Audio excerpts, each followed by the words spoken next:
5, and one of the Colossus here getting down to just 65 HP, getting focused down by those Zerglings, and now there's one Colossus left, and I honestly don't think it can actually survive versus this many Zerglings, which means that this gold base is going to stay up, and not only that, but T-Gun just traded armies yet again versus his opponent. Zerglings in the main killed all of the probes gathering during that fight, so Daisy's economy is absolutely wrecked. T-Gun is in a beautiful position here.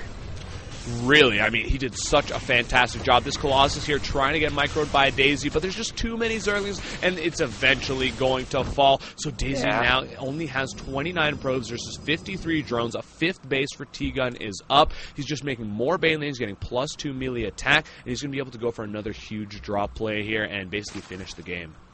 Yeah, I actually love this style out of T-Gun. It's so...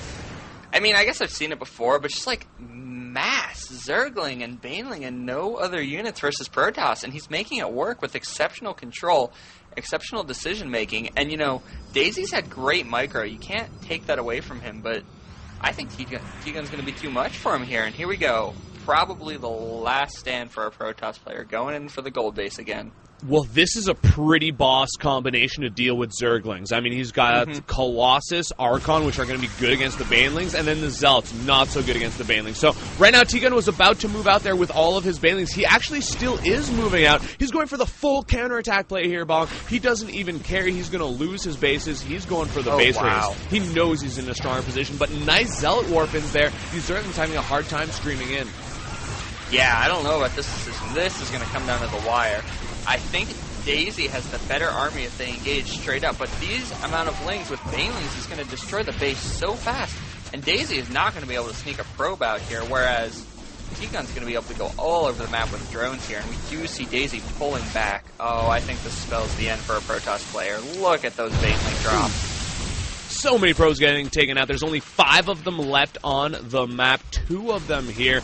Make that 3. Let's see if we can find all of them. And there are the last 2 there, mining gas. So it looks like all of these Zerglings here are going to get taken out. Meanwhile, we see that the Banelings are trying to escape. And right now, T-Gun is actually really split up. But it just doesn't matter. I mean, he still has quite a few bases up. These Zealots and Archons here trying to do some damage. But I think if he rallies up his army, he can actually take out Daisy's army here.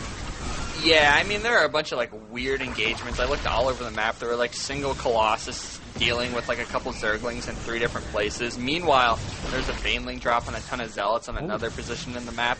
We even see drones coming up from T-Gun here, just kind of going everywhere. This game has gotten so scattered here, but I really feel like, actually... Dude, it is completely not what we thought it was, man. Daisy is in a fantastic position.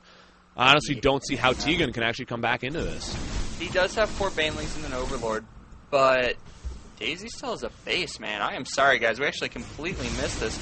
Daisy made a brilliant choice in the way he split his army up, doing just enough damage to the Zerg and defending his main. So T-Gun is down for the count right now. He really is. This last little group of Zerglings here, they do have +2 melee attack, so that's going to help them quite a bit. But, I mean, we've got 2 Colossus, an Archon, and some Zealots left. So that is definitely more than enough here to deal with those Zerglings. And it looks like he's going to try to go for the counter attack yet again. Back in Daisy's base, he's got nothing to defend, but he does have 3 probes mining. Those are his last 3 probes. Yeah, with the second Archon and more Zealots joining up with his army, though, Daisy is in a beautiful position. I can't believe we missed this. I thought... Man. Well, it really came down to, like you said it, there was an Archon fighting a couple Zerglings here, Colossus fighting a couple Zerglings there, and that's really the way that this Protoss army is going to work best.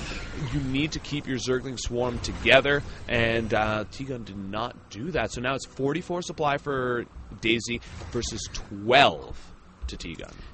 Yeah, and those 12 are not drones. They're all Zerglings and Banelings. So somehow T-Gun has to kill this base with 24 Zerglings, or not 24 Zerglings, less than 24 Zerglings. I don't see it being done. His last 2 drones are being chased across the map by a single Zealot here. Man, feel bad for T-Gun. He loads, I actually really like this, loading all of his units into this dropship, but I don't know, man. I can't see a way T-Gun's winning this. I really can't either. I mean, look at the unit counting station, and we see that, yeah, there you go. T-Gun gets defeated, so he lost his